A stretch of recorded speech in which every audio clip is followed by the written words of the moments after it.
Hey, Bri, doesn't it suck that the boss is always over our shoulder when we're trying to talk? Jay, he should be entertained by us. Let's get out of here and finish this conversation. All right, as long as it's not work related. Jay! B! How's it going? God, I'm back finally. Yes. The Rock has returned. I want to welcome everyone to the work-related podcast. We are related by work on Twitter, our sad Twitter. Our sad Twitter full of apologies. Nobody wants your apologies. Keep your flowers to yourself. I would really, the real reason is that you're punishing me for talking shit about Kobe Bryant. Yes. Right? You're like fucking, I might not be able to do this anymore. Yeah, why would you talk shit about Kobe? I did, because I already told you at the time, I didn't really know what I'm talking about, but you're so aghast at what I said. So you said, I think I need a couple. Don't blame it on me. Really, you wanted some time off to think about this. Are you gonna watch a Kobe documentary now? No, but basketball's gone on since that conversation, and I thought, and LeBron did get knocked out. He did. I mean, like most things I say, I don't know how my point is holding up. Like, I don't have to, if I have to walk anything back, but I don't think so. Like I said, he dragged that Laker team in there. He did. Whenever I brought up Kobe, I tied in that I don't know what I'm talking about. Mm-hmm. You know what I was thinking though? Like, sports change before our eyes, right? And so I think it's real hard to compare generations. Yeah. Right? Like even Jordan and fucking Kobe, agree. like, and the toughness of the league, and like Kachuk's kid compared to Kachuk. Yeah. Right? And like, I watch Kachuk, I'm trying not to get sidebar. Kachuk, like other hockey players, they just chew on their mouth guard. Yeah. It's annoying as fuck. Right? Like Patrick Kane did it, whatever. I always used to think, like, how do those things hold up? I don't know. Well, they don't. Like, I don't know. Like, it's weird, but I don't know how do you mandate them keeping them in their mouth? Yeah. Right? Like, it's weird. But anyway, Kachuk could never do that because he was getting hit so much. Right? Like, the mouth guard is supposed to stop your like teeth, like also concussion shit too. Yep. Right? Like, and I'm like, and he got rocked yesterday, but I'm thinking, you're talking about this Kachuk. I was gonna be like, I thought he was doing the hitting, but well, both Kachuk do the hitting, but Kachuk had to keep his head up way more than his son did. Yeah. But then even before then, like Wendell Clark had to keep his head up before Kachuk's did and all that, right? And so they just see more room out there. Like, it's less as tough. Yeah. You know, it's less like, it's more like easy going. And I think basketball is that too. It's exactly right. The same There's no way. Charles Oakleys out there anymore. Nope. Right. And so and even Barkley and Shaq, they're like, these guys are so soft and all that shit. It's true. And so I'm not saying Kobe's soft. I'm not saying, but how much, like, I think Kobe would have shone even more in this league.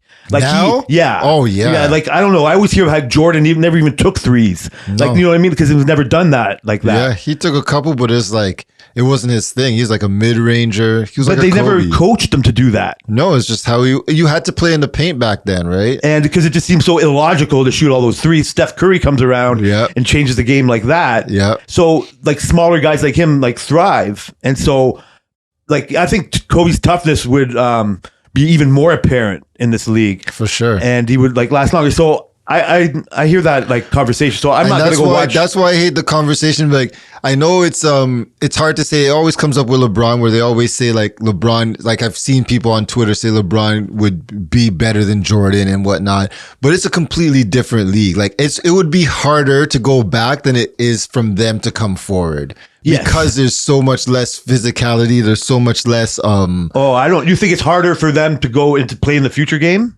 Or do you think it's hard for LeBron to go play in Jordan? I think it would be way harder for LeBron to go back. I agree. I mean, LeBron's a beast, so it might be a little different for him, but majority of the league, I don't think they would be able to play in the bad boy era of the NBA. I think where it's really apparent is watching the finals and Joker. Yeah. Right? Because he's just a clumsy looking white dude. Dirk, but he's so dominant. He's like Dirk. Well, that's what I've seen the comparisons to. And I had zero interest in Dirk. Like, he's such a nerdy looking dude. He is, but he was great. But I bet you I've seen less than a handful of his highlights. Oh.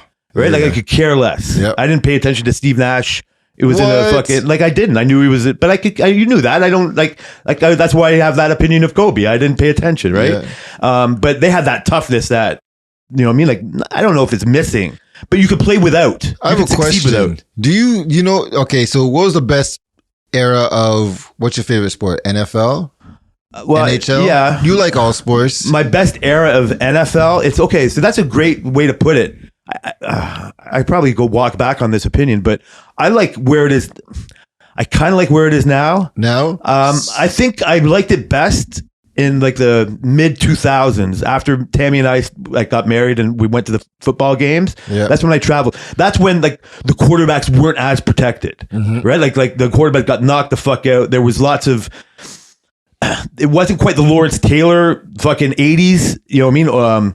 Ronnie Lott, like where like heads were getting knocked off, where people stood over top of the offensive guy and like made fucking throat cutting gestures and all that. Like that's where my mind wants to go to. But then if I think about it, those stars never played a full season.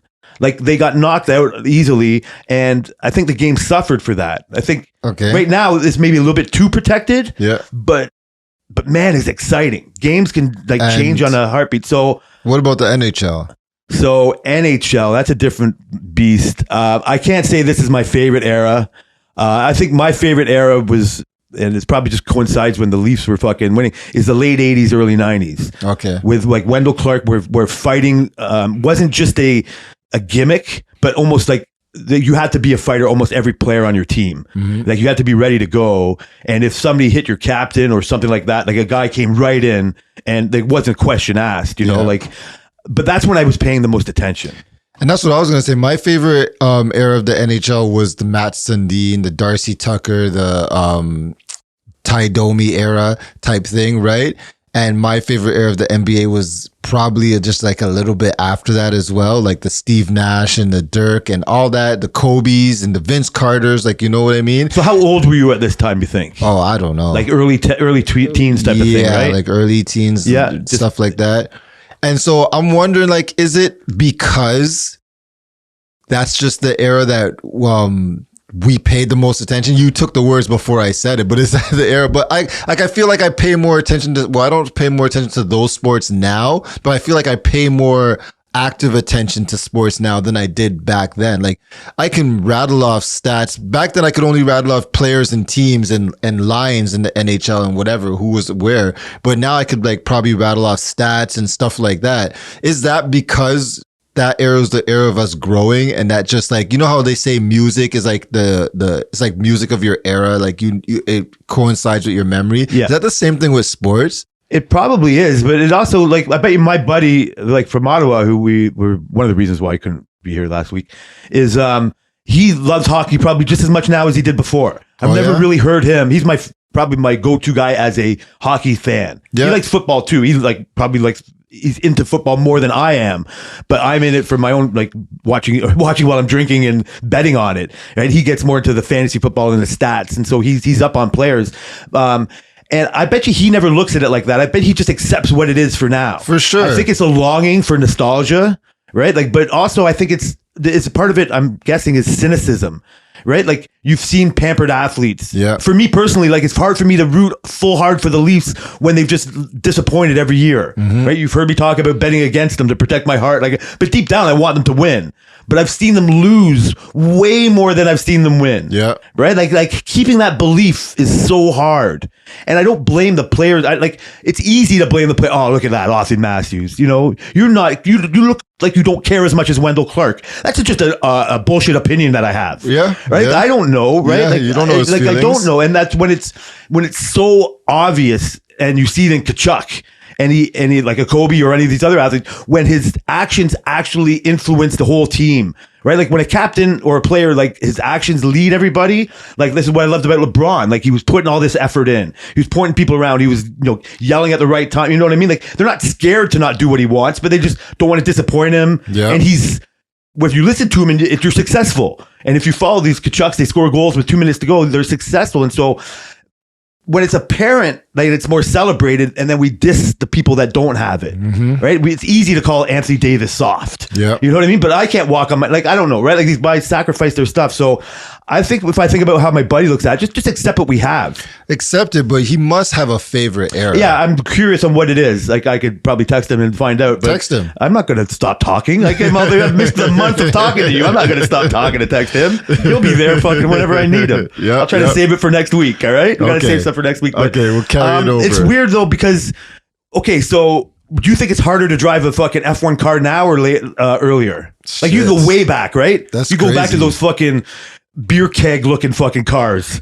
You know, and it's hard to say because I feel like it would be harder back then to drive, but the cars are so much faster now. There's so much going on. Yeah. It's like I can't play a video game with more than 6 buttons. Yeah, right? Like you can play it with all the buttons. Yeah. Right? Like Kai is going to be able to add more buttons. Yeah. You know what I mean? And so I need to run, jump, and punch. Yeah, it's crazy. But this is where I think the rubber oddly meets the road for racing.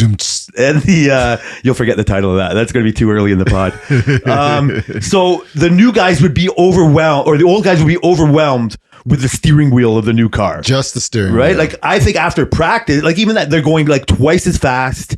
Like they're driving a rocket ship. Yeah. You put them into the old car, they would, like if you put Lewis Hamilton into any other era car, I think he would figure it out better than the old guys would figure out the new car. Yeah. Because he's seen it. He has an idea of what it is. These guys would be looking into the future. They'd be like, did you go to Mars to get this car? Isn't that crazy? You can't even imagine. It's like giving an old person a phone. It's like you giving me those Apple goggles.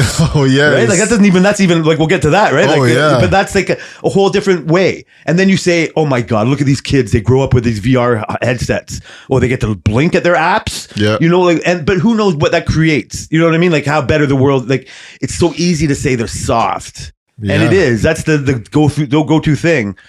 But yeah, I think that's why it's silly to compare. I kind of want to jump into the Apple glasses right now. Well, yeah, I mean, like we've had a lot of things going on for the past month, so please forgive us on bouncing back. But you had a big tech event this week or something. Yeah. What was going on in the tech world? For people who don't know, I watch all the tech events. Google, Apple, Samsung, freaking Xbox, Microsoft, freaking all of them. Sony. I watched the Sony events. Oh, could I just piss because you get better?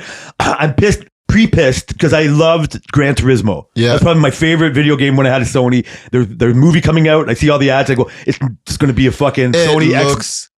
It's going to be a Sony exclusive game. Yeah, they must be coming out with a new game too. Oh, Turismo is always Sony exclusive. Okay, sorry. Always, but Forza's better, so it's okay. It's way better. It's sometimes even just the license is anyway. Go ahead. Sorry. So you watch all the tech. I watch all the tech.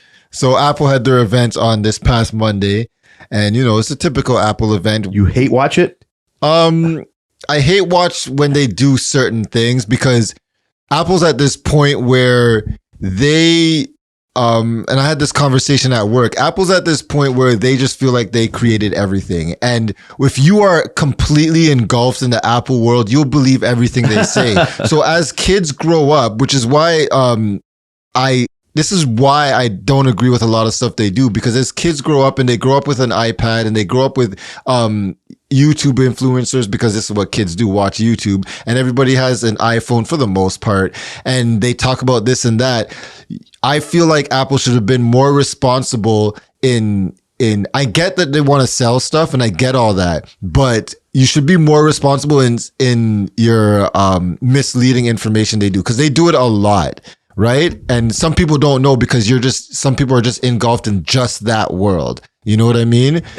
Okay. So that's one of my, I don't, people think Apple's this responsible, great company when in reality they really aren't. That's how you define the hate and the hate watching. That is why I don't like. You love the technology. I love the tech. You hate how they think they invented all the technology. I don't even think they think it. That's the problem. Oh, you think how they present it? They present it to the masses. Like they will say a whole bunch of bullshit, which is not true. But now they're getting a little better because now they're at the point where they only compare themselves to themselves now, which I think is how they should have done it from the beginning. I get it. If you're doing this, because Apple's a closed off ecosystem, right? Everything works just with themselves. So you should only compare yourselves with yourself at that point. So yeah, I sorry to keep cutting you off. When they would do this before, would they actually instead of compare, would they bring up a competing product and say, look how much better we are than them or something? Yeah, so they would say our computer is, they would show a graph. They'd say 10 times faster than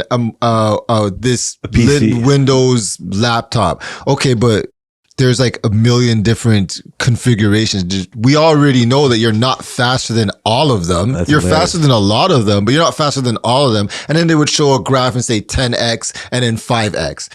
You don't put anything on the graph and stuff like that. So that kind of stuff is just really annoying. But Apple they don't target me. I'm not in their audience, right? They don't target the nerds. They target the consumers. That's a legitimate criticism. I love that criticism. Like, that's a good way to put it. But you can't fault them for that. No, I see you say they could be more responsible, but that's in a societal way. But they're in the tech industry, and the tech industry is very responsible for the most part. But it'd almost be like tissues. Kleenex isn't a tissue, but we all say Kleenex. Absolutely.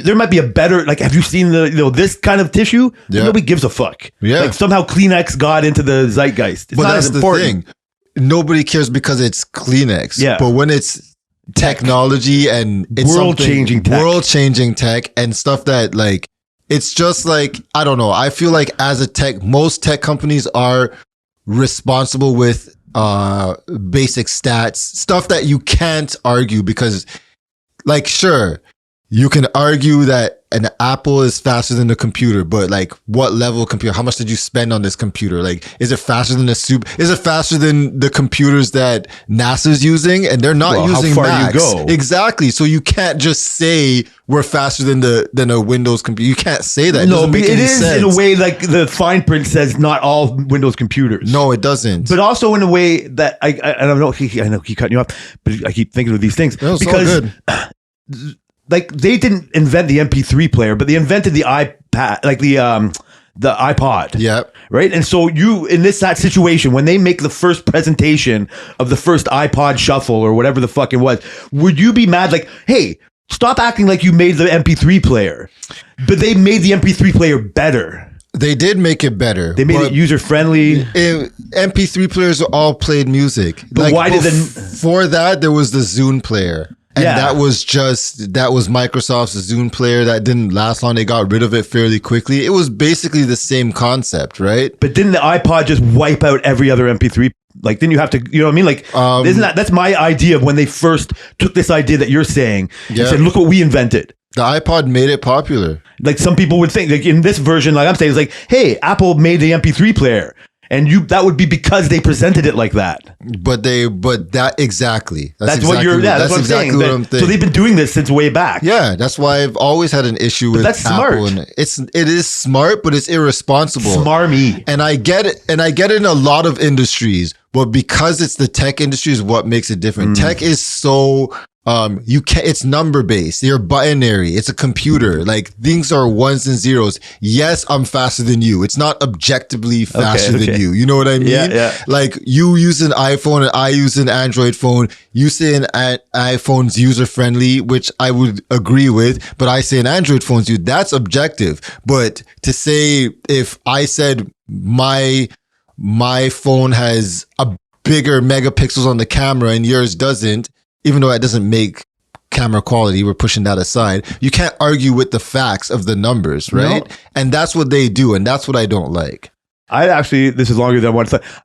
I'm wrong. I'm saying it's user friendly in my mind because when I give you something and you fucking automatically put it on the fucking document, or you put it on, like, I can see how you can, because the Google phone and the connectivity of being on Google is everything Apple promises, but on more of a worldwide capability. Yeah. Right? Like, everything they promise is, in your mind, I think, and rightfully, is still promised on the Google system. Yeah. But they're just not as good at advertising that, I guess. It's not so much advertising. It's just at this point, Apple has the brand recognition that Apple spends more in marketing than any other tech company. Apple's also more hyper focused on their products than, like, Google's has a wide range of, like, their search engines. They have hardware. They have internet service providers. They provide phone. They have like a whole bunch of stuff. And Apple's hyper focused on, which is what makes a lot of their products so great, hyper focused on these segments. They have the iPad. They have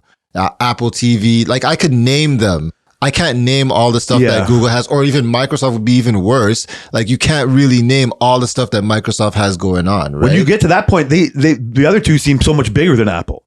Yeah. Do you know what I mean? Like, in industry wide, probably, but market cap, no. And market attention. Exactly. And that's why Apple has this niche. They all have their niches, right? And Apple has the niche of the consumer, and that's a good niche to be in. And they can hyper focus all their money and their R&D into developing AR glasses. Well, this is where again we could have just brought that up at the very beginning, where you were starting to say like you like how they're just focusing on themselves, like, and you're talking about that just now, and like it seems to maybe lead to like if this is what it's leading up to, like I've seen VR glasses and AR, but I've never seen it presented to me like that. Yeah.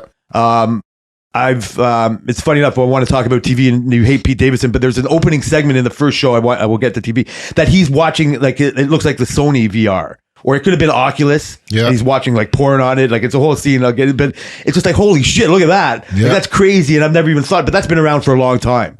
And so if Absolutely. Apple knows that, and I'm not saying it's the future, but you know, Google glasses were around, they came and went, and it's kind of weird. Actually, they're still in like the, how do we say it? It's like business stuff.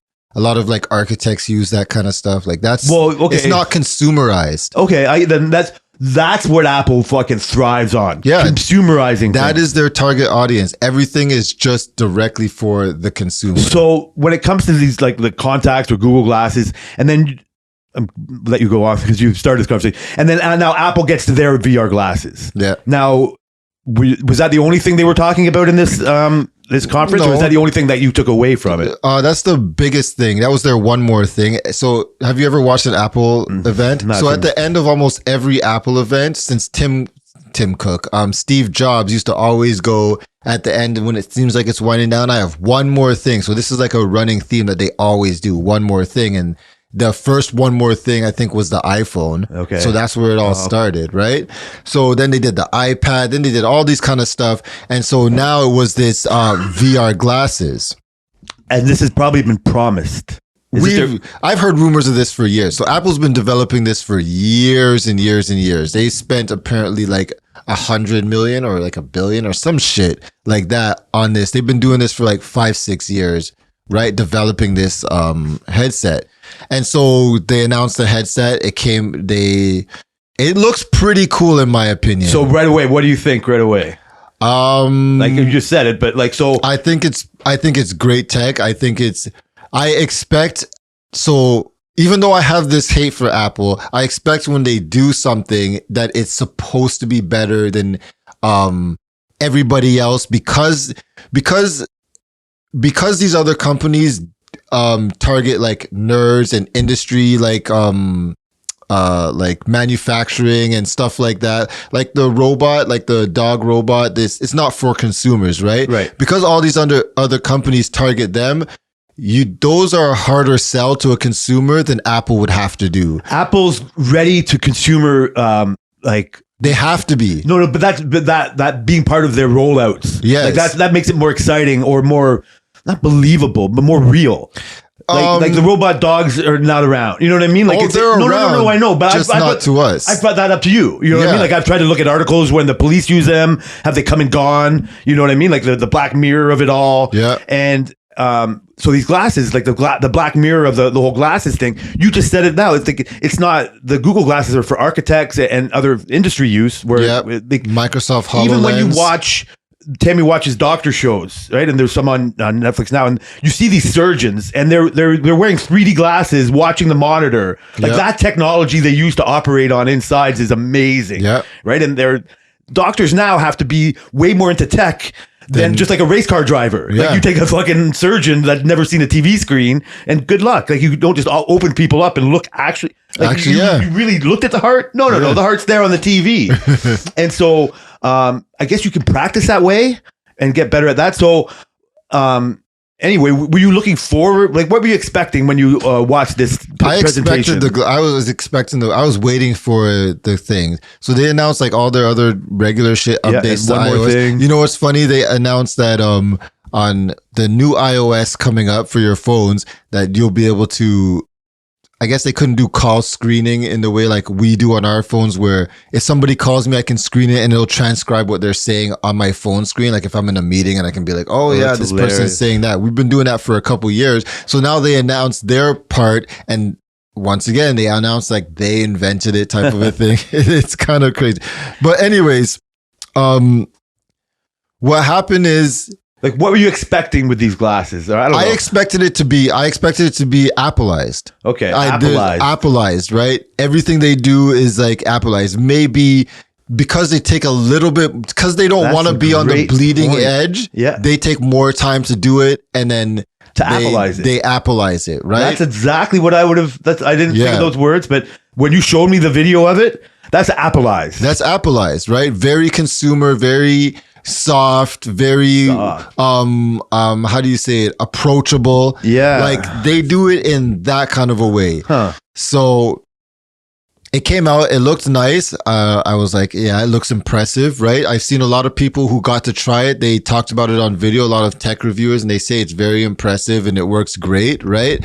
And so they get to so I think it's going to be great, except I think, in the first Apple video, when they announced it, it shows, have you seen the movie Ready Player One? No, I know what it is. Okay, so it's a dystopian movie about people getting too obsessed with glasses. Like the world around us is crumbled. Yes. And everybody's into their VR world. So the first scene in the Apple Vision Pro, which is the headset, is basically a 1-to-1 ratio of the beginning of Ready Player One. The guy looks into it, he puts it on the same way. It's kind of creepy. Yeah. And I'm wondering, is this a warning of Apple saying like, don't get too involved in this, or is this Apple saying this is where we're going? Oh, interesting. What do you? It's very crazy. I don't know.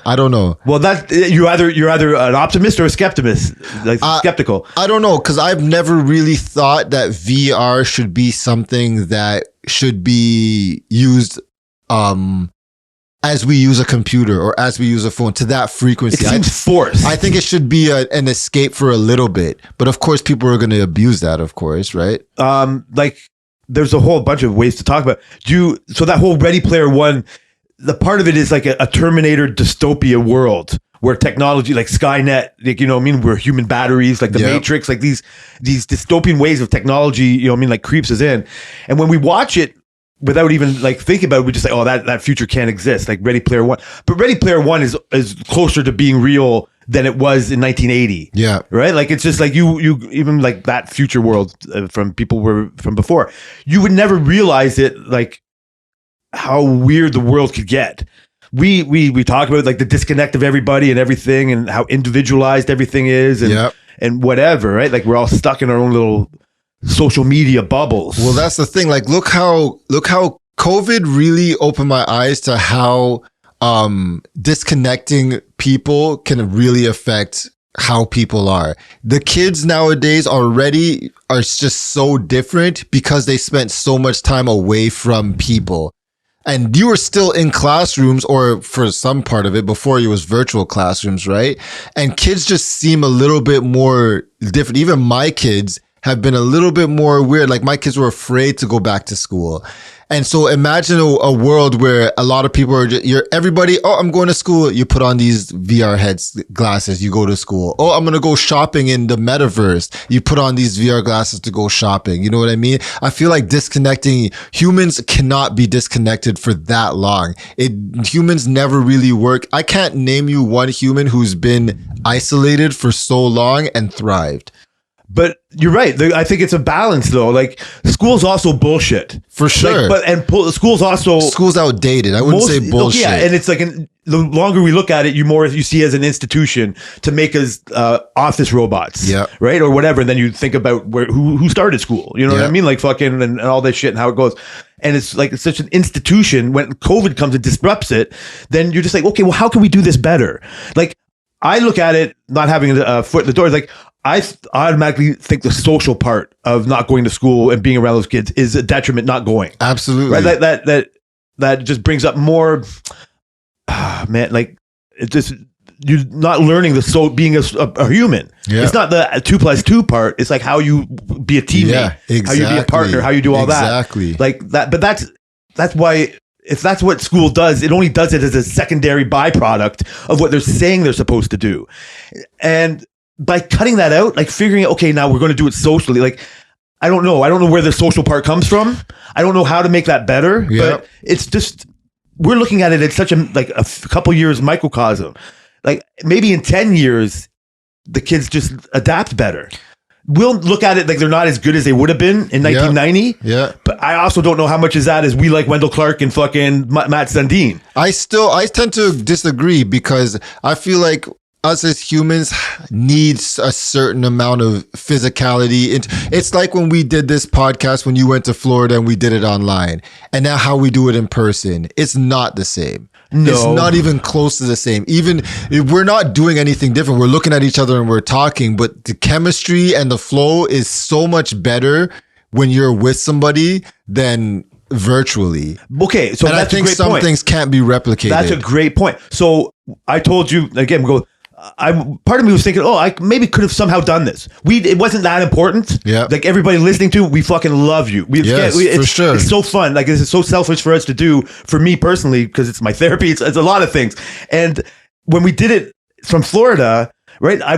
The point was I'd rather do it like this than not do it. Absolutely. And so if I and we go to Ottawa, it's like, well, this isn't like I can't squeeze it in. Maybe. If I really thought of it, you know what I mean? And we had our schedules worked out, but you got the kids in soccer. Like it wasn't we didn't make it a priority. Yeah. Right? Sorry, people that I said we just love you, but I'm not the greatest. Don't unsubscribe. Yeah, please. Well, we're not missing next week too. And so if that went on for longer, like I had a part of conversation, like Ottawa could be my Timmins. Yeah. Right? Like if I'm not going to go to in the middle of nowhere, Ottawa is still in the middle of nowhere compared to Toronto, but it's not, it's just like it's a step down, but that's a cheaper place to go. And I would go, how would I do the podcast with you? Would I rather do it by Zoom or not do it at all? We'd have no choice. Yeah. What would it be? Do it. Yeah. I would make you do it sure. but we would figure out a better connect. We would. And it would just not, we could concentrate on how good it wasn't, but then we would forget about that.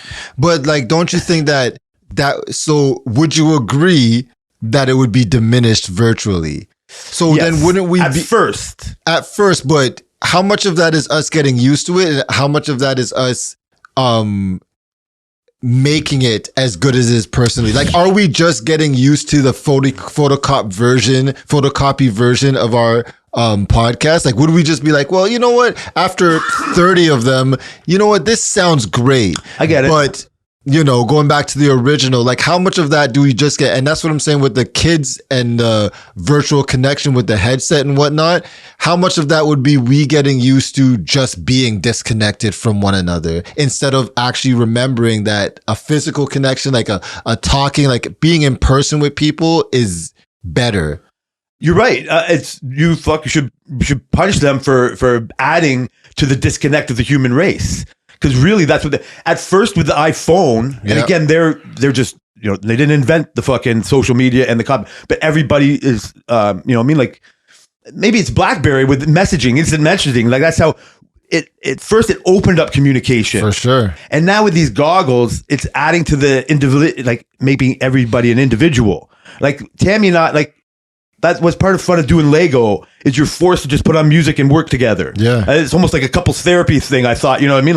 Like you were forced to do, and all of a sudden, no, it's actually fun. And you realize you're taking away those other distractions, which we willfully put in. Yeah. Right? Like, I'm just picturing the thing for Lego, and just say you don't have your phone near you, you don't have your stupid watch on, you just like, and then you finish your Lego session, and the piano's looking good, by the way. Thank you. And and you go, oh shit, I got fucking 4 messages. Yeah. Right? You would have been like reading those messages in real time. Yeah. But you're going to go right back, and then boom, you're in your message world. Yeah. But so it's not like you're dying to go back in. But Lego's done. My working with my wife is over. Now I'm going back into my own world. Yeah, that's crazy. But we do it all the time. Absolutely. Like I told you way back, like I have 2 TVs in my living room. Like I'm watching the hockey game last night and I'm watching a show with my wife. But at the same time, Tammy's also doing a puzzle or playing on her iPad. Yeah. Like we're both doing 2 things at once together. We're there. We can comment on this and that. We're so juggling so many things. Yeah. It's like Lewis Hamilton with his steering wheel compared to fucking Jackie Stewart. Yeah. And so like you just get used to it over time. You can't just look at it in this boom, overwhelming arc. Absolutely. I agree we do get used to it. I get humans, of course, we adapt to. You love saying shit like that. Yeah, we adapt to literally everything. And I love the fact that this is what makes humans special. When people say humans are animals, yes, but the reason we are human is because we can adapt to almost anything. Like, just think of history. Yeah. History, look at what human race has been through. Yeah. Realistically, it's kind of crazy. I love so that. We adapt to anything, but is it going to get to a point where we diminish human contact? Okay. Let me get back to the goggles. Yeah. I love technology. I love this thing. Yeah. I think this thing is crazy. I want to buy it. It's $3,500 American. What? Yeah. No Yep. fucking way. $3,500 American. It's That's supposed to come out insane. next year. They have a few issues with I think there's a few issues. It has a 2-hour battery life. That's ridiculous. That is ridiculous. It's completely metal, so it's more than likely heavy. Like most goggles are plastic and stuff like that because nobody wants to wear metal on your head all day. Like, then we'd wear metal welding helmets. You know what I mean? So do you think a 2-hour battery life? I think that's an unintentionally good thing.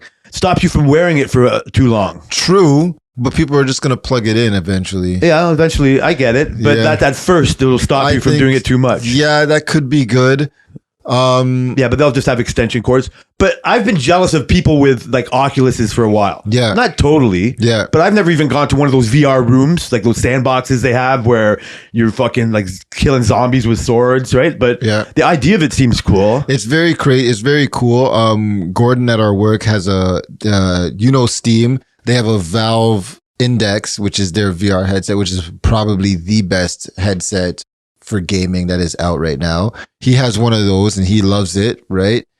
I've been waiting for it to advance a little more before I buy one. For Steam, you would have been on the Steam train. I'm kind of on the Steam train, but it's literally, but it's kind of old technology. It's kind of like, I kind of want to wait. Maybe the Steam 2 type of thing, or like Oculus is pretty advanced. Like they have like standalone headsets, but I'm just kind of waiting it out a little bit more. So it was fucking. I'm waiting for it to get Appleized. Yeah, no, I get it. That's what I was waiting the for. Appleized comes out, and then just like you said, Apple copies like other, like technology that existed. Yeah. In my mind, the other companies take the Appleized version and then they make it even more like accessible.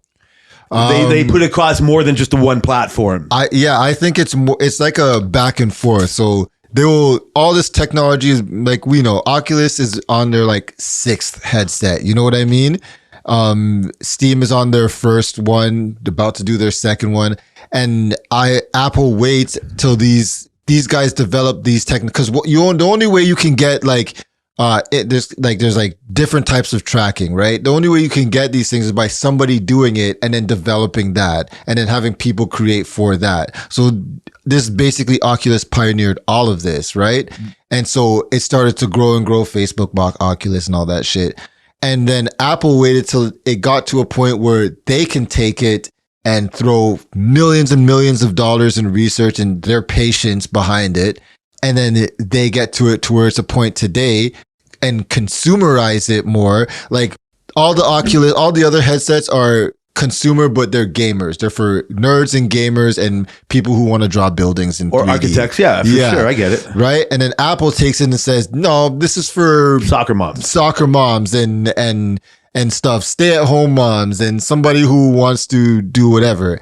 And then the rest of the industry says, okay, great. Apple did it this way. Now we can consumerize it. Now, no, you don't have to go to Apple. Now you have us, that's what I right? get. So it's like a back and forth thing. And I have no issue with that. Like, I think every industry and every company has their place. A lot of people say Apple's the best. A lot of people say Google's the best. I think the tech industry, and they're all moving each other along. They buy from each other. We can't go wrong at some point. Yeah. At some point, you can't go wrong with which watch you have. No, it doesn't really matter. Or phone. I know you have your preference and you're right about it. And I will always recommend people what I think is, anybody asks me for a tablet, I say, you buy an iPad, you don't have another. Yeah, you do have other options, but why would you realistically? So that's weird because you would never do that with the phone.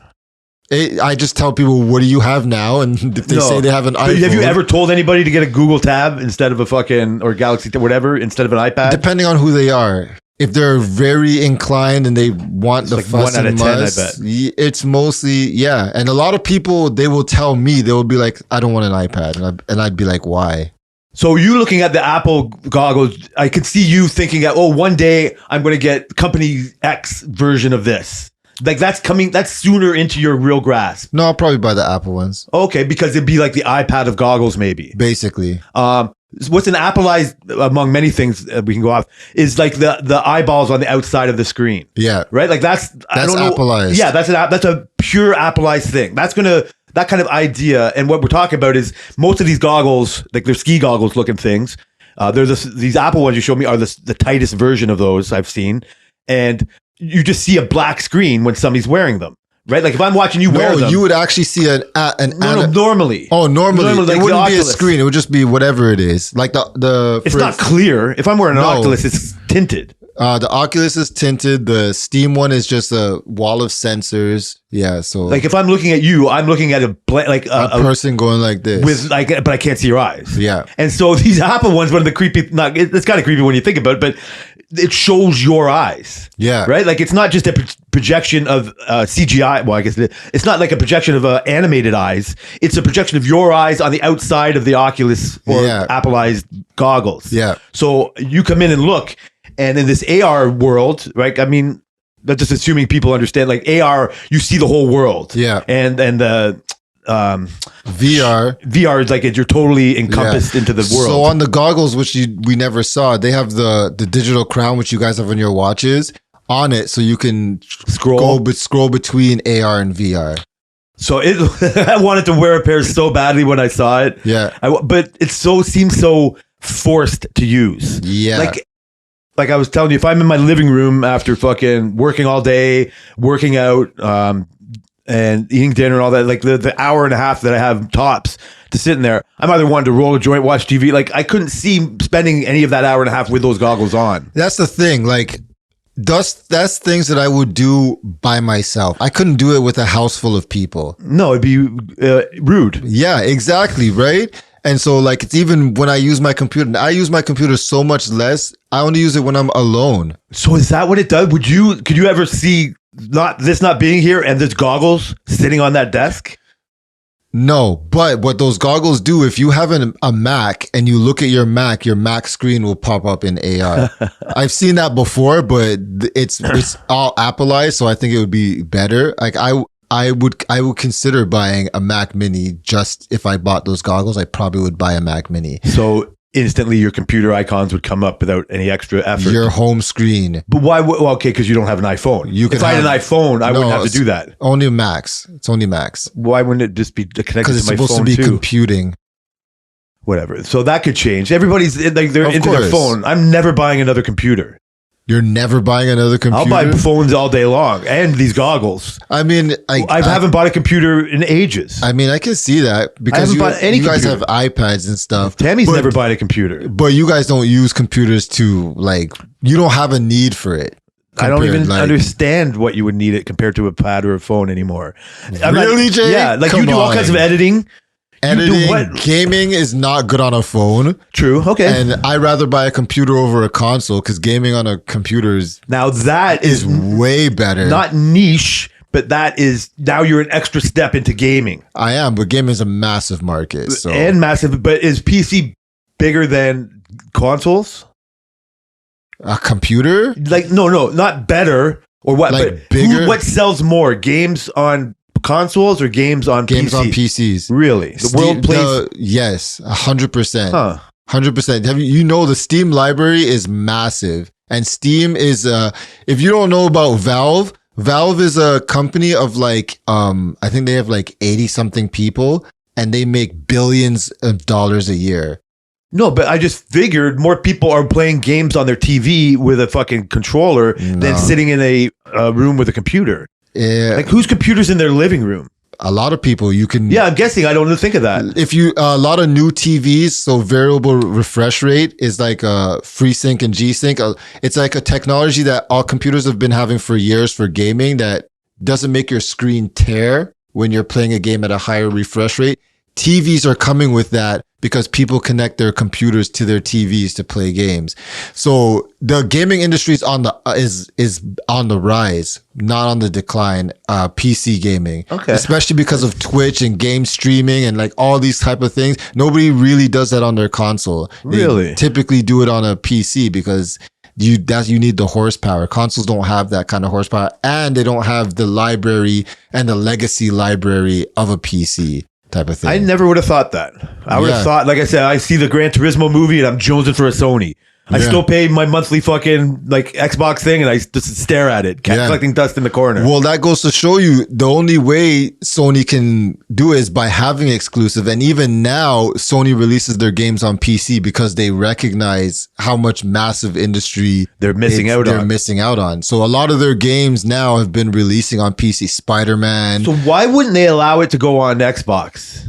Why not go that one extra fucking? Because they want you to buy. You can either buy a computer or you can buy a PlayStation. But you can buy the game. You can buy the computer. You can buy a PlayStation. They don't want you to buy an Xbox. But they don't care if you buy a fucking Lenovo fucking computer to play it on. Yeah, because they think that the people who are buying PCs will never buy an Xbox or. But PC, they're using Microsoft. They are. They're still giving Microsoft money. They're just deciding on this one little fucking area. They're punishing me. They're punishing the consumer. But I could go around it without getting a Sony. But Windows is more like Amazon. They're just selling their thing and they're taking their cut and stuff.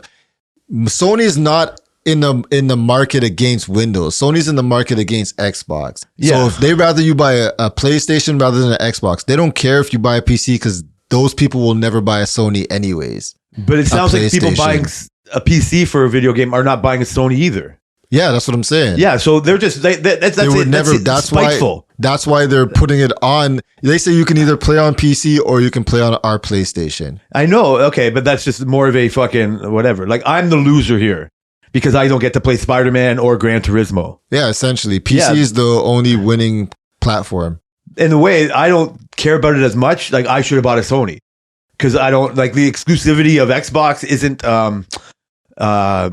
as a need for me, but my friend has an Xbox. That's why I got it. Until a game comes out on Xbox that you say, "Shit, I should have bought an Xbox." Yeah, I probably don't realize that, and that's why I buy PC. That's okay. Okay, so I think in my mind, the goggles almost get into that area. Yeah, and with this commercial, in this Appleized version of it, they're trying to make it more mainstream, like. It looks like a movie, like with tracking your eyes for the apps, seeing the web page come up. Like, again, I don't want to spoil anything. And it's called Bupkis. It's a TV show with Pete Davidson in it.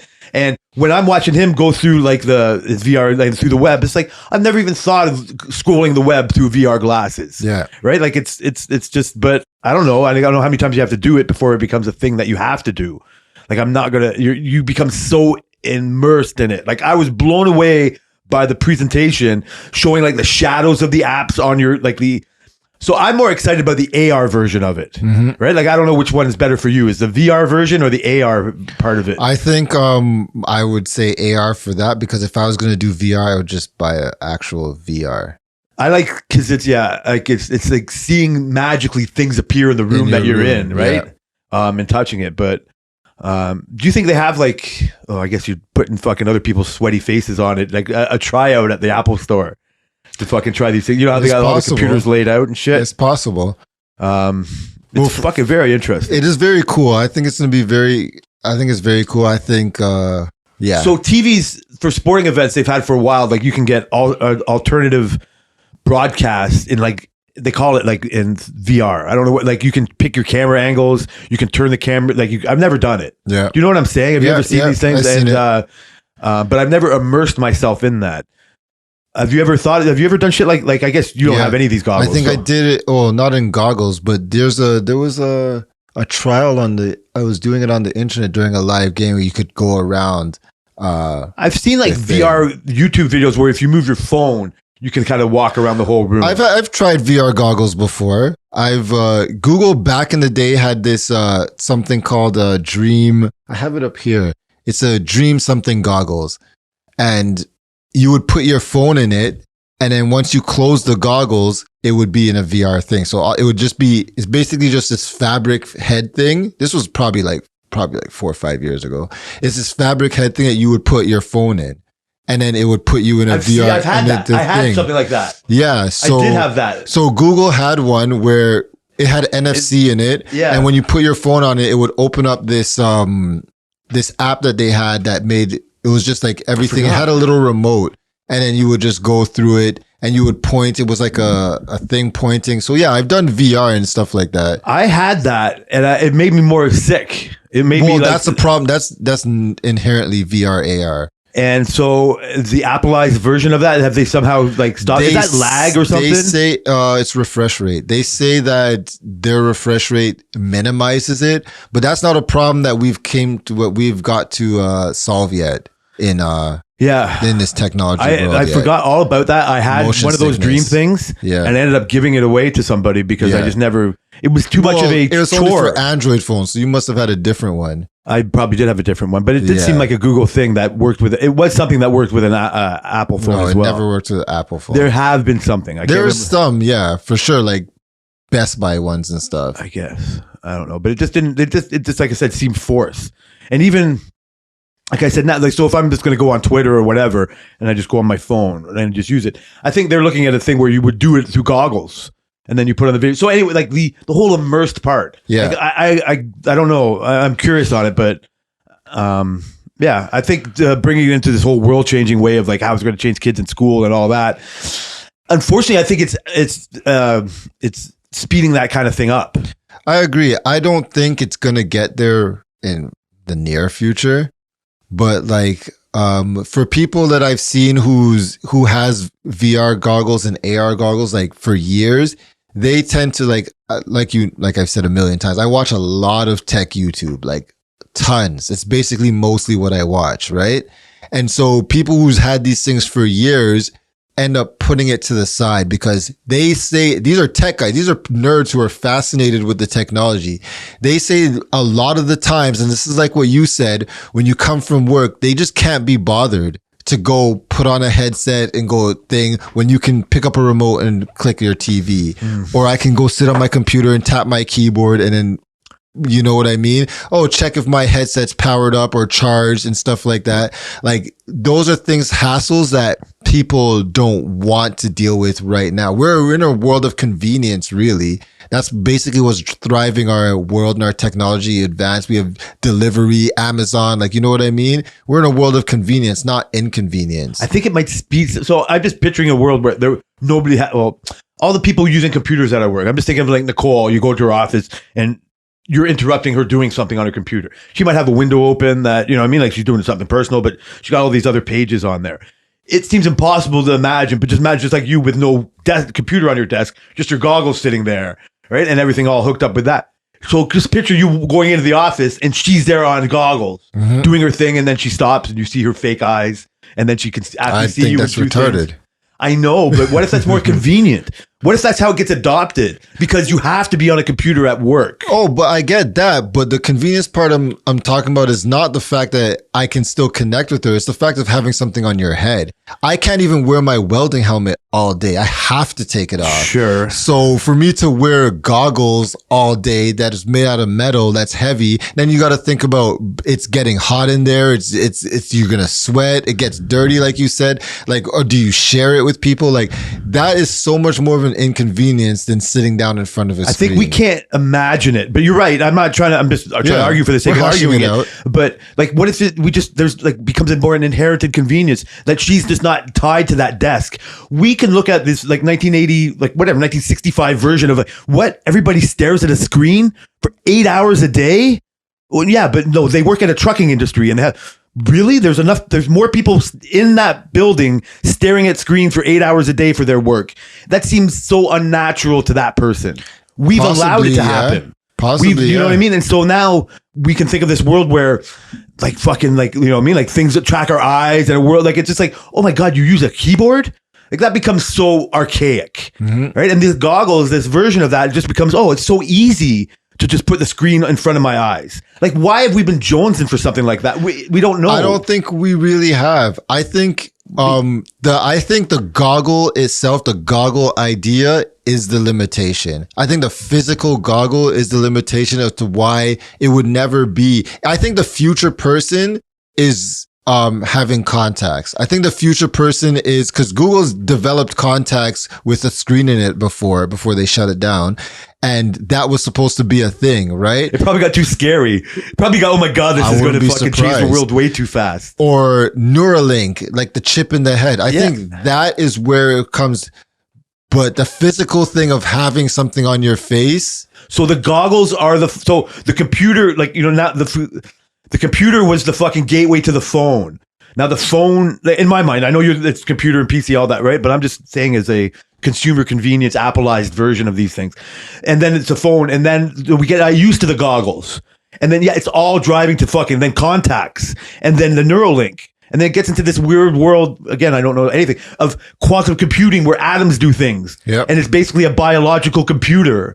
And it's just like, however long it takes, but we're gearing ourselves towards that inevitability. Yeah. And it's so hard to see it when you don't, what I mean? Like, okay, now we're leaping where Nicole is just standing there staring at her contacts. Yeah. But she would be doing something else. Yeah. You know what I mean? Like whatever it is, or she could be doing it from home. And then put a hologram of her in front of you, in front of your truck, and say, "Hey, Brian, I know you used to work, but go tell Gordon to build one of those." And it's she could project herself in a hologram version, and it's not, you know what I mean? Like we forget that the first hologram we saw was Tupac on Coachella, and it was a recording. It really wasn't a hologram. So I mean, I'm just saying this is how the slow steps get there, and that's the exciting part of the goggles in a weird way. Jumping to that conclusion. Maybe because I'm jaded, I don't think that's the exciting part. I think the goggle idea is completely out. I think because I've seen goggles for VR glasses have been out for 10 years, I just feel like that physical part of it is out.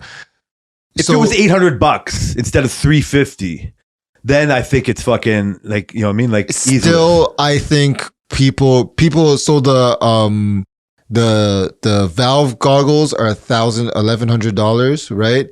And people still can't put it on constantly. It has finger tracking, has all that kind of shit, and people still can't wear it a full day. I think you know adults, what I mean. I think most and I think that physical part's the limitation. So a month ago, Google had an event, and we saw they were talking about the Pixel phone and stuff, but they also had something that was secret that they showed some tech YouTubers, and it is it's basically being developed this is the second version of it. It's basically being developed as some sort of a conference, like video chat type thing, right?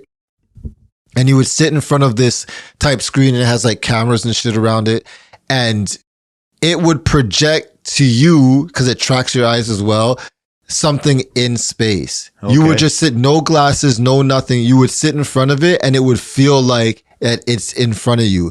And so a lot of these tech YouTubers did this demo, and they were talking about it, and they couldn't believe that they couldn't touch and it would be like me and you talking right now, and I would pick up an apple and show you, and it would show you in real time, and but we'd be across the country.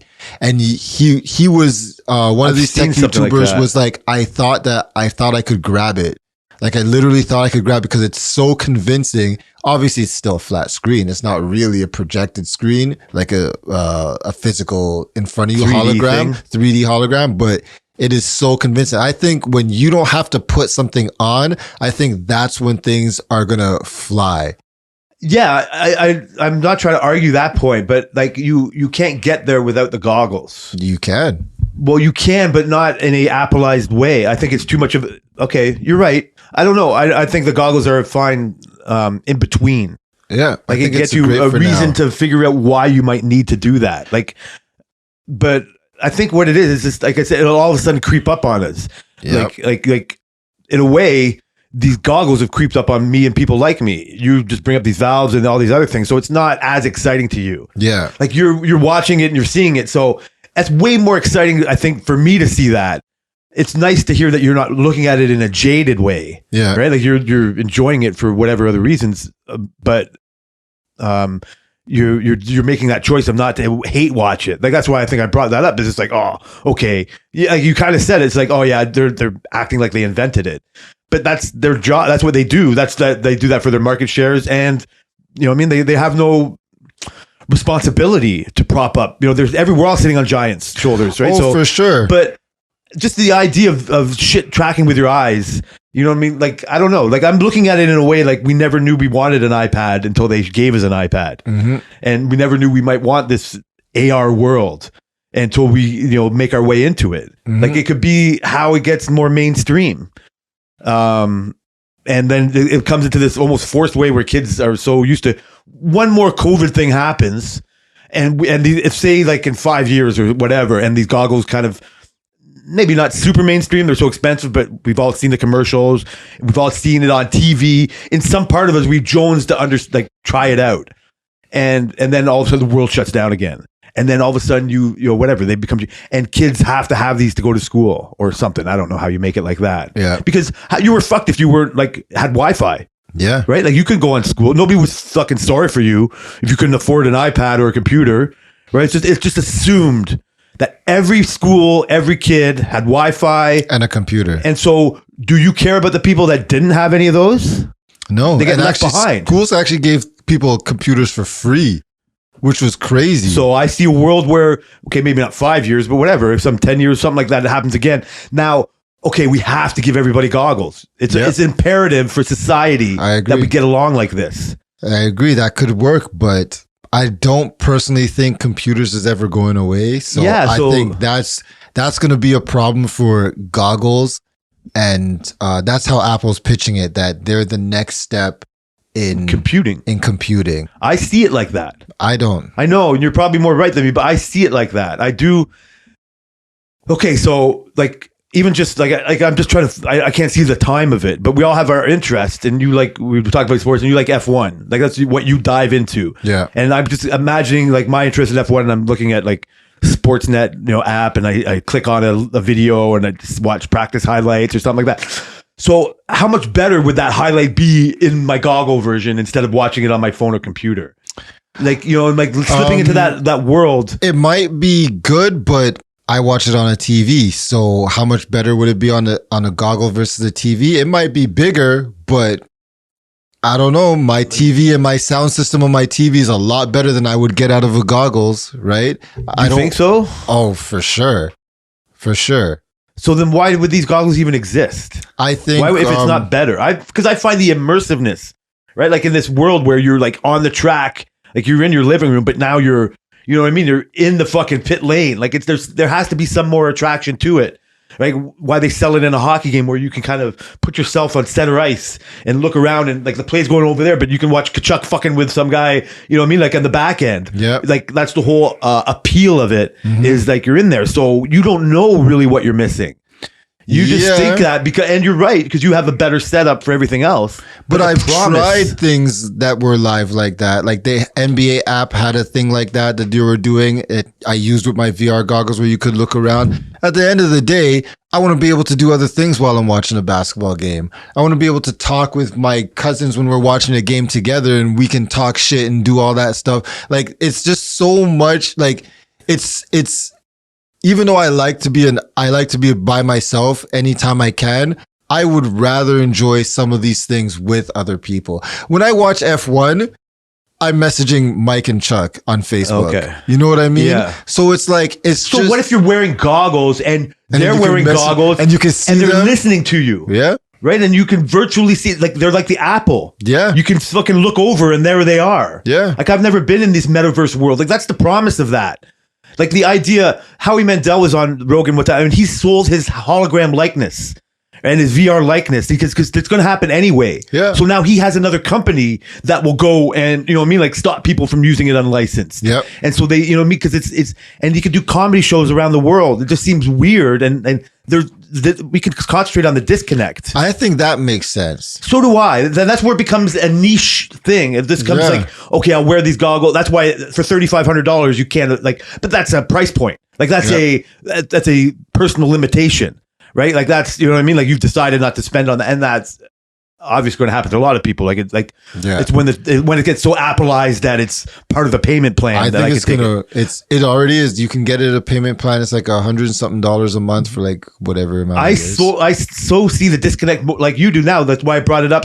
Even right now with all of our technology, I have 2 TVs going on. I have 2 fucking iPads going on, but we're both connected still. Yeah. We can both fucking, you know what I mean? Comment on our pets doing something stupid, or the commercial that she's watching, or whatever. I just, they're watching, you know what I mean? Look at this type of thing. I was watching the Raptors game one time, and we're watching something else, and she's on her iPad. I was probably rolling a joint, and our friend had like a fan angle picture. Come on, like they do a game, like in the game, and you can Twitter a fucking picture. And our friend had her dad and her kid, like and I'm like, holy shit, look it's Lou. Yeah. And I rewound it and show her, and so I just interrupted what she was in the middle of, but we were still there. Yeah. If we were both there with our fucking glasses on, it just seems so disconnected. It seems so unhuman. Yeah, it's right? weird. It doesn't seem, but the Appleizing of it all is just like this little fucking pinpricks of humanizing this technology. And so where I'm jumping ahead, I just take all that other shit out, and now we're just both sitting in chairs with a shared TV maybe, but also our goggles on. But I can also, because it's AR, I can see her, and she can see me, and she can see my eyes, I can see her eyes, but we're also scrolling through Twitter. And we're also watching F1 with Chuck. Yeah. And, you know what I mean? Like, it just...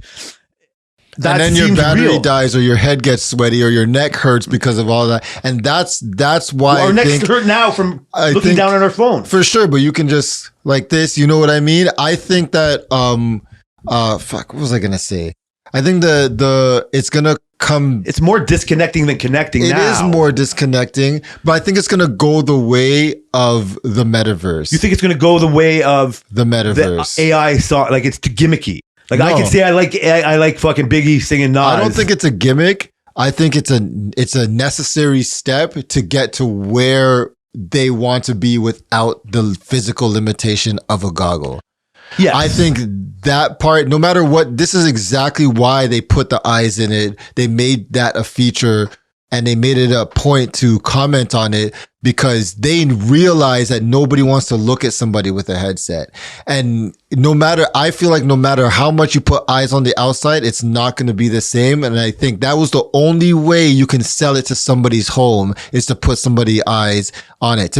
Because when they did the demo, it was somebody in their living room. Most VR headsets, some are done in living rooms, like in a group play. Like a lot of VR headsets, you connect to your TV, and then everybody can watch, like say you're playing a game together, you can watch them on the TV, and you can watch them in person, see what they're doing on the TV in a living room type setting. I think this was the only way for them to do it that way, that would not be to be more than just a leisure. That's what they're trying to do. They're saying, no, you can sit down home from work and not even have a TV in your living room. Yeah. Just have your goggle and sit down, and you can see everything. Yeah. And I think that's a hard sell with the price point. I think that part's going to be the hardest thing to sell. Only certain people are going to have it, and it's going to go away. And they're probably already working on what they really want to accomplish, and this is the way they can finance that. I agree with everything you just said. I 100% do. Do? Yeah. Jay, you're not supposed to agree with me. No, because we've already go back and forth it, because we think it's like this is a clunkier version of Neuralink or contacts, which are an impossible sell right now. It's already hard enough for the goggle sell, so you just see the clunkiness in it. And I'm just like admiring the technology of it, and I can just see the inevitability of it. And yeah, they're clunky, but so is staring at a phone to 1985 version of us. And so, but you can never see that because you don't know what 1985 is. Mm-hmm. You can see it on your technology. Mm-hmm. You can't go back in time. So I think and that's a good thing. 1965, they can never do that. They just had stories from drunk old people, and we just had to go on what they said. Mm-hmm. Now you can actually kind of proofread it if you don't get in your own bubble. Unfortunately, it might create more isolation and more bubbles. But we probably talked about that. We talked about this like way too long, but I'm agreeing because we've gone back and forth. Where you can go down that road of isolation is, I wasn't here last week because I went to Ottawa. The week before I wasn't because I had a golf tournament. Both things involved being with people I usually don't get to hang out with in a fucking leisurely setting. Mm-hmm. Used to happen all the time. We used to just do nothing but go outside with our friends. Yep. And now it's a forced thing that happens once a year. And when you do it, you know what I mean? Like that too. Like, what do you mean you haven't seen your friend for so long? It's just like, yeah, well, we work. We're from far away. Like, and so it's like, oh man, we should do this more often. Oh, there's so much satisfaction in that. And maybe just me, it's just like, oh, those are just words. Like now I'm just back to working all the time. Now I got to go do these chores. I got everything's fucking busy. Kids soccer, fucking birthday parties to plan, fucking surgeries to do, all these things. And so we just forget about the real human contact and why we do these things.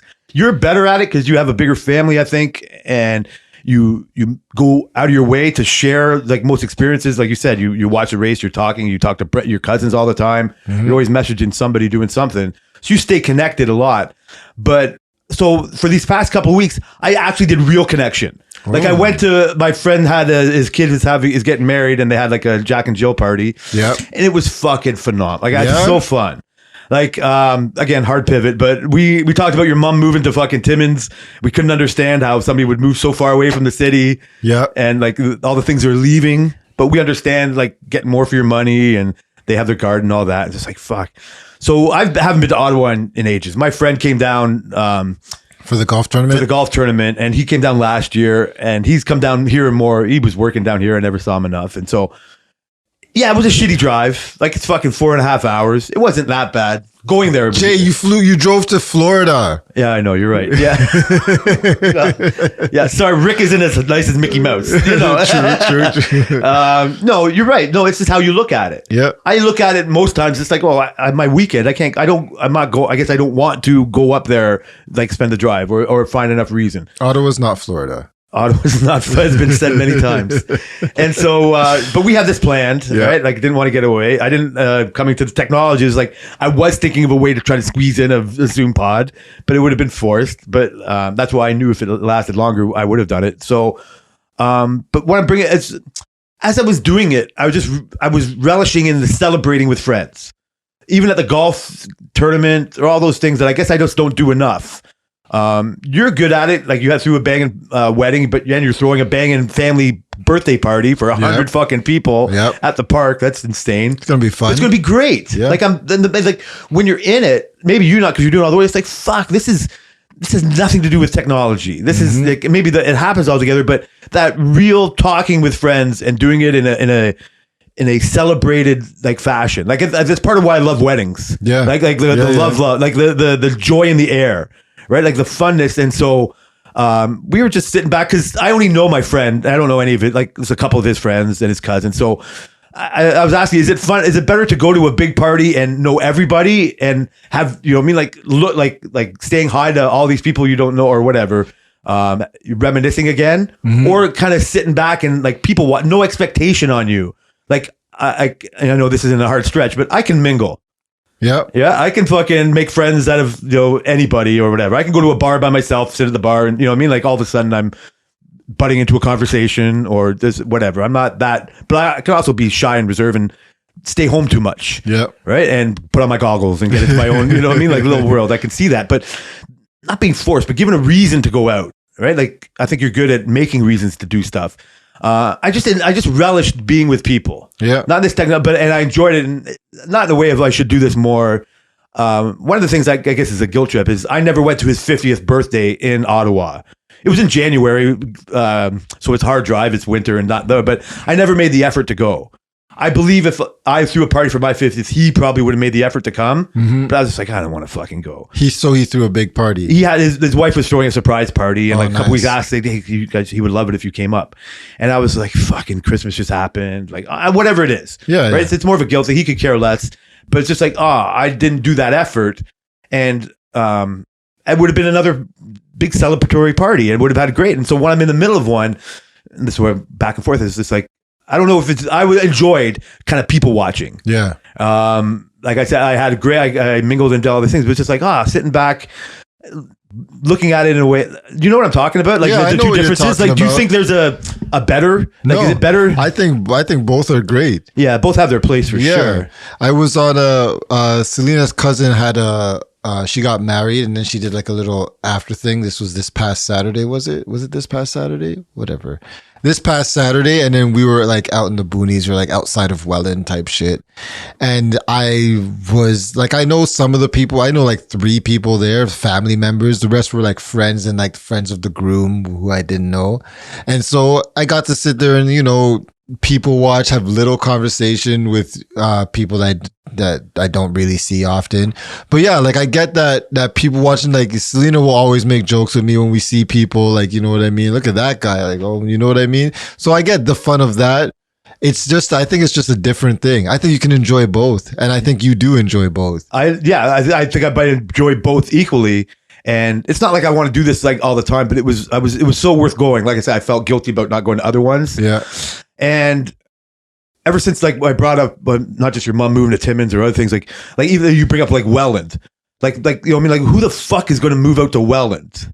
Like, lots of people apparently, but I don't know. I don't know. All the people I know who live out there freaking were born out there. So that's hilarious. So I don't know. That's probably what I think of the fucking Ottawa thing. So yeah, for the first time, I used to just like making fun of my buddy and making like my fun of people in Ottawa, the Ottawa Senators and all that shit. But the ever since these conversations, and I had like the whole 10-year plan of like moving or do whatever, like Timmins, Ottawa might be my Timmins. Yeah. For the first time, we realized like it's maybe not that bad up here.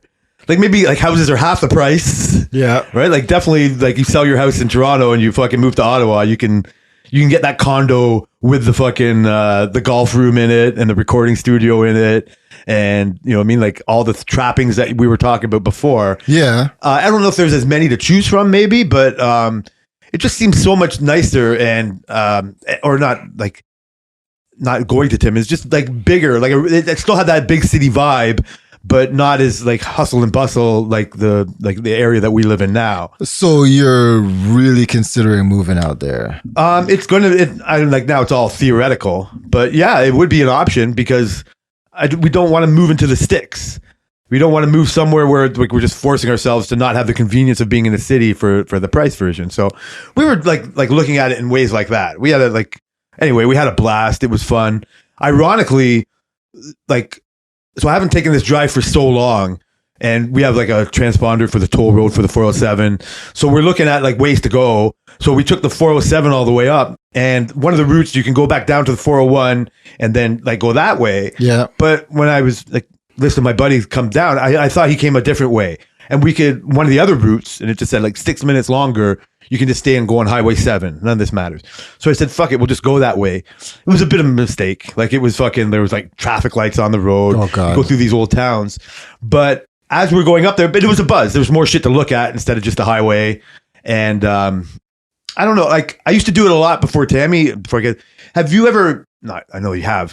How often have you like gone up north? Going up north for us in Toronto is going to cottage country. Mm-hmm. It's going like to the lake and fucking like water skiing and drinking on the dock. I used to do it all the time. Like Sammy still has like a trailer up there. Yep. My friends had cottages up there, but it used to be like the thing that my crowd did. Mm-hmm. And I haven't done it for ages. Have you ever done any, like, have you ever gone north? Like, I know you used back when you showed me a video of you guys renting a cabin. Yeah. Was that like the one and only time? But like how north and camping would you have called that? That's probably the limit of camping that I would do. Have you ever slept in a tent outside? Fuck no. Have you? Oh yeah, for sure. You know, it's funny. I've made Tammy do it. You know, it's funny. Damien at work, he was saying that he's like this. You always say something about Fridays, and he's like, this is my big Friday. I said, where are you going? He's like, I'm going away for a week and a half, and he's showing me the calendar.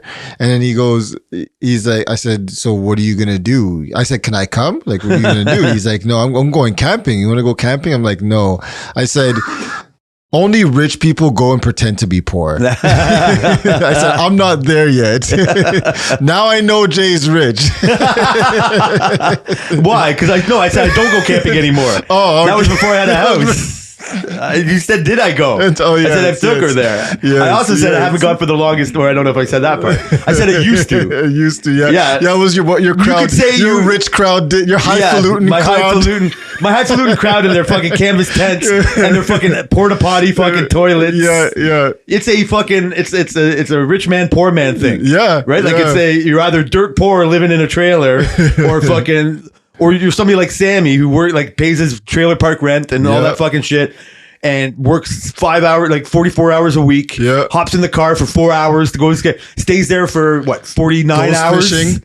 He's 49 hours there and then rushes back home to go right back to work again. Yeah. Right. And then also has a home and all these things. So rich men camping is it's a myth.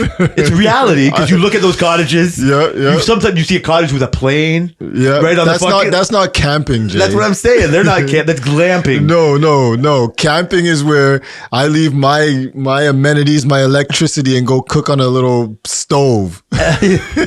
So when we first started going out, Tammy and I, I would doing this thing all the time, and the crowd would go, and it was not even in her wheelhouse whatsoever. Nobody she knew was going up north ever. The mutual friend that we had, she might have come up a few times, but she was a highfalutin chick herself. So, you know, I mean, she was just doing it for the social aspect of it. Yeah. Like, that's another thing. Like, you're forced, even this is way before technology, you're forced to just sit there and cook your marshmallows on a camp and make each other laugh.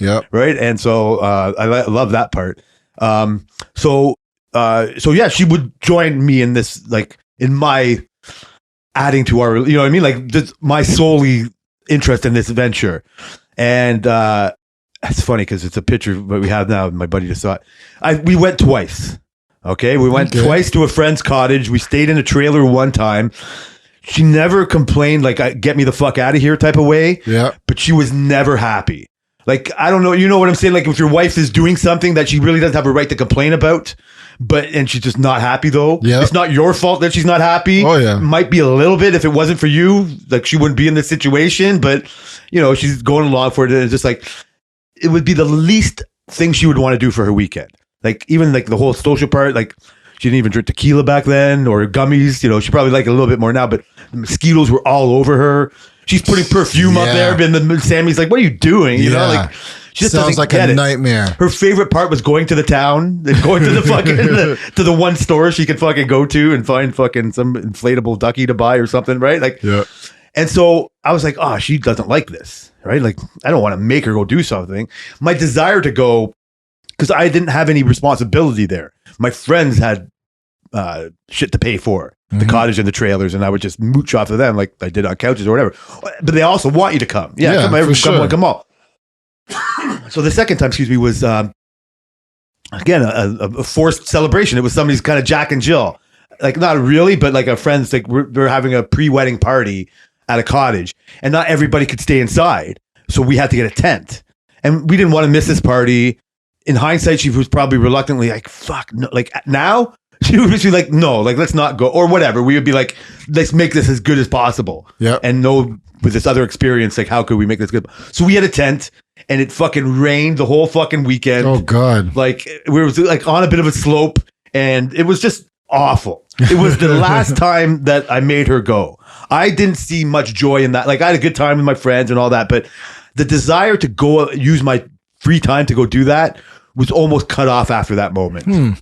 I just, not because it was so bad, it was like kind of laughable how bad it is. Yeah. But it was just like, what am I doing? Like, this is where I started to look at, just like you. It's like, well, wait a sec. I could still go grab alcohol. All right. Like, I can still go, you know, whatever now, but and like whatever, in a new relationship, it's just like, well, we can have a blast. Yeah. We don't have to go do all that. I might miss doing that, but I don't want to force her to do it. Right. Like this is where it comes. It's like, well, I'd rather spend time with you than my friends, I guess. Right. This is where, as gay as it gets, this is where your wife becomes your best friend if it works out. Right. Because you still have your best friend, but you want to hang out with this person and fucking do shit. So it's just like, okay, well, let's do this for this weekend instead of going up north. And then it just became a non-starter. I'm not going up north. Like, it just became so hard, inconvenient. Yeah. Right. And so, yeah, I was thinking of this all the way driving up, because we were going up to Highway 7 and all that shit. You go up north. This is not a sidetrack. This is kind of what's going on here. You see these like forest fire warnings. They have these dials where, I guess, like the powers that be are telling you the risk of having a fire, like campfire, right? Yeah. Like, and so we're like it's been pretty dry around here, like, to say the least. And so, just again, in hindsight, we saw that notice. Well, we didn't get involved in these, like, so Ontario's on fire, Quebec's on fire, and it's through this whole Highway 7 area that we drove up in, like, in East Ontario. And how did it look? It wasn't on fire when we went. It looked great. It didn't look ready to go. So it didn't look like you said, dry. Other than the warnings, they had like the fucking DEFCON. You would have never thought anything. Never thought anything. Okay. Like, I've never even think of forest fires when they happen in Alberta or BC. You just be like, oh, that sucks. California. I mean, the videos are fucking horrendous. Well, you know, devastation. So Selena does, she's insurance. She's on property insurance, right? Shit. And she's been getting a lot of these. So they had like done this like extended Quebec license, because you have to have a certain license to practice to adjust insurance in Quebec. And so because she speaks French, she's one of the people who got this license. And so she's been dealing with like people's fires, and even in Alberta, she's been dealing with people's fires and stuff for like since she's been on property ish the past few months anyways, forest fire season. So yeah, it's kind of crazy when you, like we think we have the luxury of not thinking about fucking rural Quebec or rural Ontario and Alberta. When you drive, you're right, there's a luxury, because when I was driving to Ottawa, you just see nothing but fucking forest. Yeah. Right? Like I know it's like a part, like you don't have to drive far to get into nothingness. Yeah. Like even the Spotify would go out because the fucking Wi-Fi, like on this road, I'm on Highway 7. What the hell's How going does this happen? Where on? the fuck are we? I'm like, I'm half dependent on technology like you are. And so that was most of the buzz, is like, how the fuck is their data leaving? Like, we got no bars. We're on the fucking highway. So it was only in hindsight seeing that, just seeing how fast it can turn to fucking like Tinder. Yeah. Like how like I'm not even thinking the insurance like you just said. Wait, you use Tinder? Oh no. You want to talk about fire? We don't have time to get into Tinder stories now. Tammy hooked me up. No, that's hilarious. What's on your mind? But it was a buzz, and it just made me. I don't like. I miss the celebratory fact of being up north. You're thinking of the fires and all that. Like we live like by this escarpment area, yep. Right, and it's pretty foresty and all that, and so I can see that from my backyard. I was driving down Tremaine, looking at it, go fuck. Just imagine that all on fire. Yeah. Right, like it's just like because it's so beautiful to look at. Like even in the winter when it's got like snow on it, like it's really picturesque. Yep. But like it could just be wiped. Imagine it just blackened for fucking soot and ash. That'd be a disaster. And I drive that way often. And yeah, just you take for granted. Yeah, for sure. Like how fucking beautiful, like how. And so people say that about like the ocean and the mountains and all that shit. Like even Tammy, like you get humbled. We talk about that with other people. Like you're humbled by that nature. Even this in the devastating, you're humbled by fire. Like we all just, you know what I mean? Like it all started with fire. There'd be no Apple goggles if we couldn't figure out fire, right? Yeah. It's all that technology talk. And so I don't know, man. I mean, I feel sorry for the people that in the loss. But I guess the thing is, it's usually just a TV show. It's like the tsunami in Japan. Yeah. Right? They didn't really affect us. Nope. It affected millions and millions of people and all this shit, right? And video of that is insane to watch. Crazy. Right? Like watching the tide come in, like all that shit. Hurricane Katrina, like you forget. I think it's good to fucking push that devastation out. Like they can't concentrate on that. No. Somebody has to make it better, right? But it's just like how quickly it can go. Like, like how much of it is that on us? Not depending on technology. Like I said, like we couldn't even get our Spotify. Like we're not listening to CDs on the way up there like we would have 10, 20 years ago. And so it's like, oh my God, I'm how much am I lost without the technology just by driving 3 hours away from the city? Yeah, that's kind of crazy. Right? It shows you how maybe we're not that far. We're all in again another bubble. Yeah. Right? Like we just concentrate on these goggles and all. That's like you're almost like a prepper.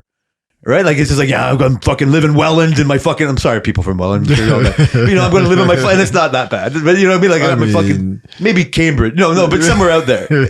And so, there's different levels, but you like I said, the Ottawa levels, there's fucking Timmins levels, but then there's the fucking middle of nowhere levels, off the grid levels. Yeah. And as much as I might like think I could do that, there's no way I could ever do that. No, I'm with you, Jay. But yeah, we're only like a solar flare away from them being the geniuses. Maybe, but right now I can't live without fiber internet, so don't. Fucking. If I think about it too long, when I see that technology in the goggles, that's what I get more scared of. It's like, how much is it fucking, you know what I mean? Like setting us up to be so dependent on all this shit. I mean, it's a long drive. It's not as long of a drive to Florida. Well, hey, too much to think about. If you get the goggles, you can do the virtual drive. You guys can, you can do virtual camping, okay? There'd be this huge fucking party in Ottawa going on, and then a hologram bouncing around from everywhere. No, not even. I'm waiting for the first Apple Vision wedding, where everybody in the wedding is at home and they're all wearing goggles and they're all in the same meta universe. Okay, having a wedding. Events, that would be good for that thing. So yeah, you already have that now. When there was Zoom, like I've done more Zoom funerals in the past fucking 4 years that I've not. But think about how much more it'll be if you have goggles on. You can look at the body. You can walk up and be like, oh. Could you make it 3D like an apple? Right? Lift my dad out of the coffin and fucking move him around. Oh, let me see his suit. Oh, no, I would put a different suit on. Oh man. So there's only really fucking speculation at this point. Yep. I'm not going to make you talk about work, I guess. I don't know how to fucking put it more in. Work. I don't know. I have a heart out now. I mean, Yep. I just want to get this out. So, unfortunately, no AI stuff this day. No AI I stuff. don't know other things that you need to talk about on that list because I could talk about more of those things. Yep. I don't know if to fucking tease it or not. You have been very good at therapy. Therapy. Yeah, like all kind, like talk therapy. Yeah. Like it'd be funny because I'm just as much of a talker. I finally went to physiotherapy this week. Finally. Yeah, part of it was hanging out with it. It's again, you just need somebody to say, like, it's just somebody to say something so obvious to you, and it just becomes like undeniable.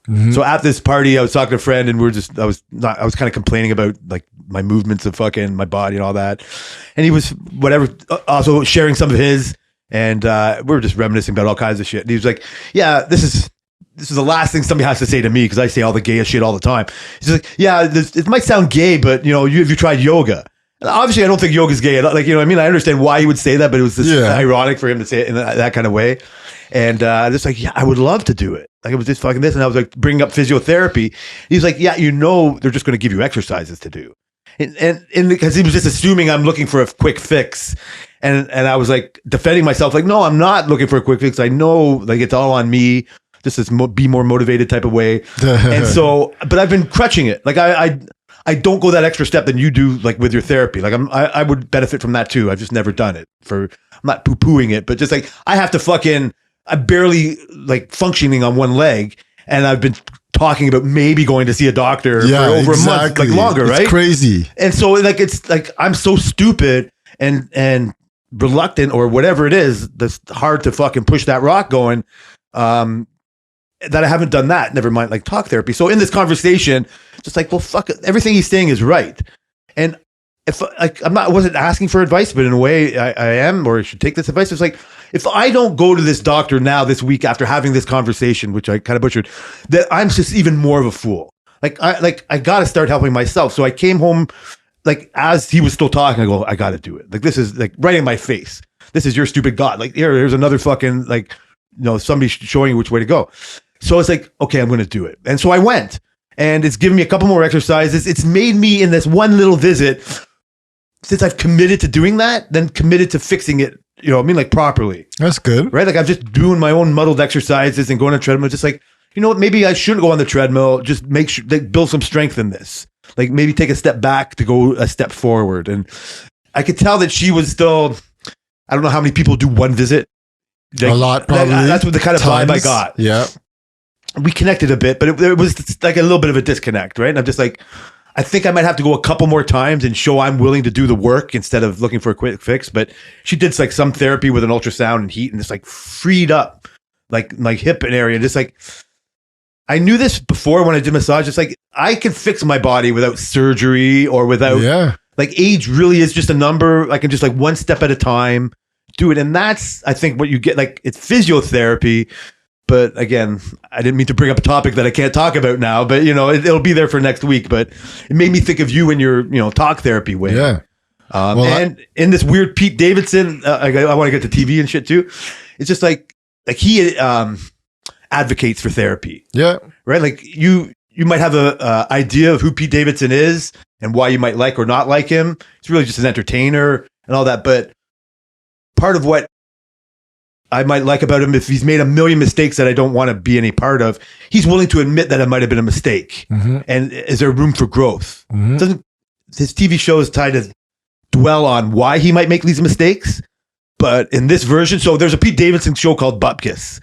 We haven't talked TV for ages. Yeah. We never even talked about the Big Brother finale. No. We just kind of let that slide. Be stupid to talk about now, I guess. But and then there's another one which is even more convenient. So if you can, try to watch the Pete Davidson show. It's 22 minutes. You hate Pete Davidson, right? I can't stand that guy. This show is fucking hilarious. You think The Upshaws, and I'm not saying it's better than The Upshaws. The Upshaws is the only good comedy out, you think, right? Or one of the only. Ted Lasso. Oh, so did you watch that all? Oh, yeah, we started watching the last season. Okay, because I finished the third season. Yeah. Yeah. So yeah, that's great, but that's okay. It's a different kind of comedy. It is a different type of comedy. It's a different kind of comedy. So this Bupkis show, it's got superstars. It's got Joe Pesci in it. It's like on Crave. It's 22 minutes. Bupkis. Okay, can you promise me that you can watch 22 minutes of a show, so you can tell me why you hated it? I don't think I would hate it. I don't want to like Pete Davidson. So you can like Joe Pesci and Brad I love Garrett. Joe Pesci. So he's in it and he's fucking hilarious. But Pete Davidson, fuck that guy. Listen, you have to promise me you'll watch. I'll watch one episode. Okay, you don't have to promise me to watch this, but this was a surprise that I watched last night. The Arnold Schwarzenegger show on Netflix. Okay, so we were gonna watch it last week, and then we were like debating. We're like, yeah, and then an article came up about talking about it, saying it's the worst show ever. Why would Arnold Schwarzenegger do this? And blah blah blah blah blah. I thought the trailer looked funny. So, randomly, we watched it last night. Yeah, and to our surprise, I fucking love. Yeah, I thought it would have been fun. I thought the story looked great. Like it's very great story. You forget. Yeah. So like I think it's like a 4-parter or 6-part. I don't know how many parts.